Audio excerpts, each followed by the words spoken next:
Dès le début de la Nouvelle-France, des explorateurs se sont aventurés dans l'Amérique profonde à la recherche de la mer de Chine.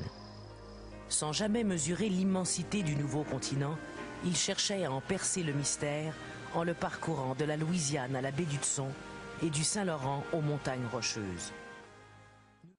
En Nouvelle-France, le coureur de bois et l'explorateur se retrouvaient souvent dans la même personne. Si on essayait de faire un portrait robot de l'explorateur, on verrait que ça prend un type d'une force physique remarquable, capable de marcher ou de pagayer, parfois sur des milliers de kilomètres.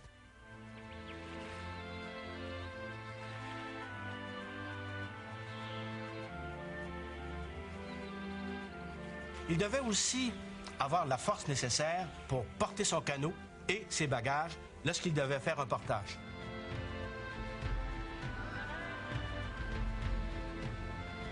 Ça devait être aussi un tireur d'élite, parce qu'il fallait qu'il résiste aux attaques surprises des Indiens ennemis. Il fallait aussi qu'il puisse supporter les maringouins. Ça, c'est un problème qu'on n'a pas encore résolu. Mais je pense qu'une de ses principales qualités, c'était celle d'être un bon communicateur. Lorsqu'il entrait en contact avec une nouvelle tribu, il lui fallait l'apprivoiser. Non seulement l'apprivoiser, mais aussi se faire comprendre. Ce qui fait que certains explorateurs pouvaient parler 10 ou 15 dialectes. Même Nicolas Perrault en parlait plusieurs dizaines. Avant l'arrivée des Blancs, nous étions partout en Amérique. Pourtant, des explorateurs à la peau pâle et à la barbe raide appelèrent découvertes des régions que personne n'ignorait depuis des millénaires.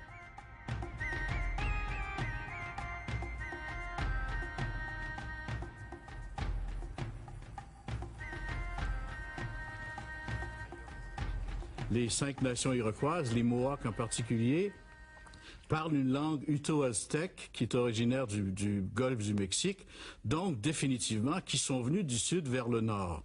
Mais il faut expliquer aux gens aussi qu'entre un Mohawk du groupe iroquoien et un Cri du nord du Québec, par exemple, du groupe algonquien, il y a autant de différences qu'entre un Turc et un Français au niveau de la culture et de la langue. Jean-Nicolet de Belleborne arrive à Québec en 1618. Il est à l'emploi de la Compagnie des marchands de Rouen et de Saint-Malo, qui a le monopole de la traite des fourrures. Mais ce n'est pas la traite qui l'intéresse. Allez par l'ouest et vérifiez les renseignements que j'ai recueillis concernant la mer de Chine qui, selon les Indiens, est à proximité de la baie des Puants. Les compagnons de Nicolet sont peu enthousiastes à rencontrer une nation dite des Puants. On parle aussi des Winnipigous ou des Winnibago. S'agit-il de la même nation? On ne sait trop. Nicolet part, il part pour se rendre jusqu'en Chine. Malgré les longs jours qui passent, aucun doute ne l'effleure. La mer de Chine est toute proche. Il a la certitude d'être sur le bon chemin. La rencontre avec le Grand Khan est pour bientôt. Et c'est pour ça qu'il se fait coudre une robe de soie, une robe de mandarin, sur lesquelles il a fait broder des fleurs et des oiseaux multicolores. Mais plus il avance, plus la Chine s'éloigne. Les Indiens lui parlent d'un autre pays éloigné, où vivraient d'autres hommes blancs, la Floride. Il avait vécu avec une Indienne, il avait eu une petite fille, il a amené sa petite fille avec lui, et qu'il a fait instruire par les Ursulines, et qui va se marier à un Français plus tard.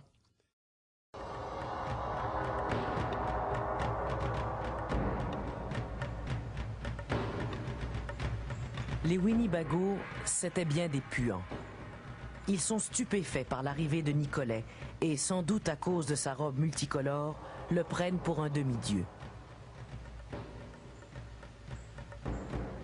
La tribu lui organise un formidable banquet auquel assistent 4 à 5 000 personnes. À l'encontre de quelques autres explorateurs qui étaient des coureurs de jupons, Jean-Nicolet a toujours été exemplaire. Il a toujours respecté énormément la culture des Autochtones, qui le lui rendait bien d'ailleurs.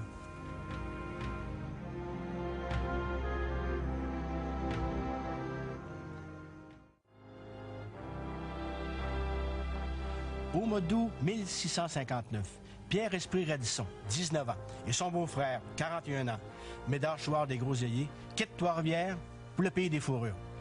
Le gouverneur de la colonie demande qu'un de ses hommes les accompagne. Mais des Groseilliers répliquent: les découvreurs passent avant les gouverneurs. Salut! Il va sans dire que Radisson et des Groseilliers vont partir seuls.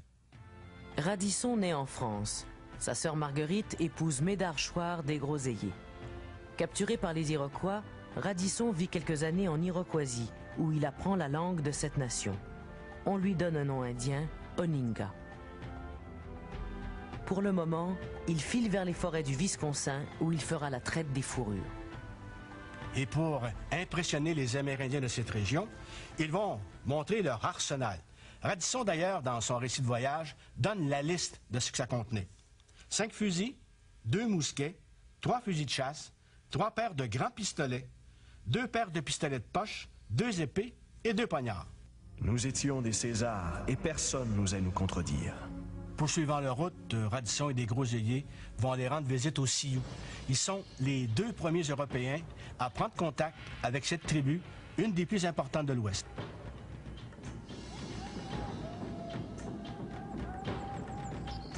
Après avoir passé 6 semaines dans les forêts du lac supérieur, ils vont prendre le chemin du retour, ils vont se rendre à Montréal. Ils apportent une cargaison extraordinaire, une des plus importantes depuis le début de la colonie. 60 canots chargés de ballots de fourrure. Et pour ça, ils avaient heureusement l'aide d'Amérindiens amis. Ils sont probablement les 2 premiers coureurs de bois à faire la traite des fourrures sur une si grande échelle et aider ainsi l'économie de la Nouvelle-France. René-Robert Cavelier de La Salle est né à Rouen en 1643. On le trouve dans la colonie en 1667. Il veut découvrir l'Ohio pour, déclare-t-il, ne pas laisser à un autre l'honneur de trouver le chemin de la mer du Sud, celui de la Chine. Il va arriver en Nouvelle-France, se faire concéder un petit fief non loin de Montréal, un petit fief qui va être surnommé la Chine. Et ce sera en 1682 seulement qu'il pourra enfin descendre le Mississippi et parvenir au golfe du Mexique. Sa résistance physique ne semble pas avoir de limite. Comme Samuel de Champlain, La Salle rêve d'un vaste empire français en Amérique du Nord, un empire qui irait de la baie d'Hudson au golfe du Mexique.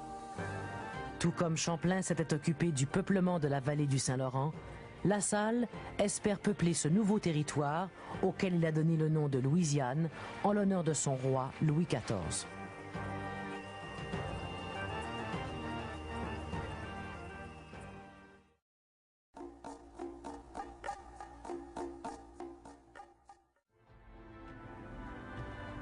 Dont le chef est Pierre Gauthier de Varennes, sieur de la Vérandrie. Ce sont des gens qui viennent de la région de Trois-Rivières. Ils ont fait là de la traite des fourrures. Et ils reçoivent, de la part du gouverneur de la colonie, la mission d'atteindre la mer Vermeille, c'est-à-dire celle qui conduit à la Chine et au Japon.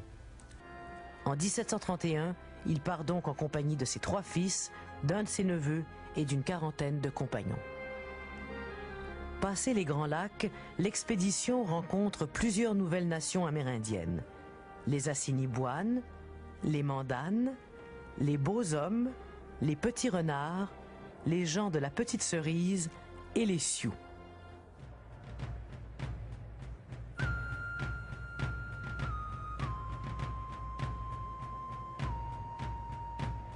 Et là, il arrive souvent qu'il y a 100 ou 200 Amérindiens qui vont au-devant de ce cortège-là. Parce qu'il n'y a pas seulement 2 ou 3 personnes, ils peuvent être parfois une 50aine de Canadiens. Et là commencent de longs palabres.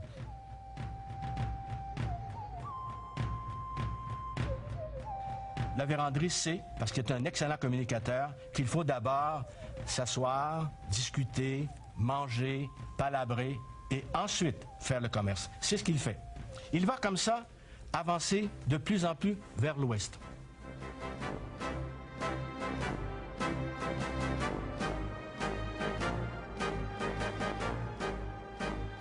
L'aventure va durer 12 ans, de quoi épuiser le père La Vérandrie. Ce sont ses fils qui vont continuer. Dans les prairies, des millions de bisons vivent à l'état sauvage. Les Indiens les chassent de différentes façons. Parfois, ils mettent le feu à l'herbe sèche et attaquent les troupeaux dans leur fuite. Parfois, ils se cachent sous une peau de loup ou de bison et s'approchent des bêtes pour les tuer plus facilement.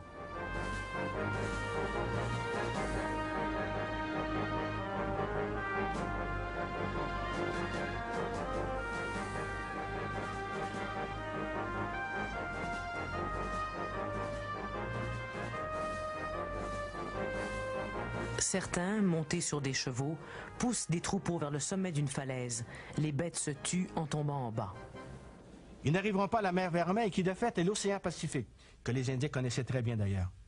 Mais ils vont arriver au mois de janvier 1743, au pied d'une frontière naturelle, d'une barrière qu'ils ne franchiront pas, les montagnes Rocheuses. Les guides indiens qui les accompagnent refusent d'aller plus loin. Et c'est là que se termine l'aventure des La Vérendrye, la dernière des grandes aventures de découvreurs du régime français.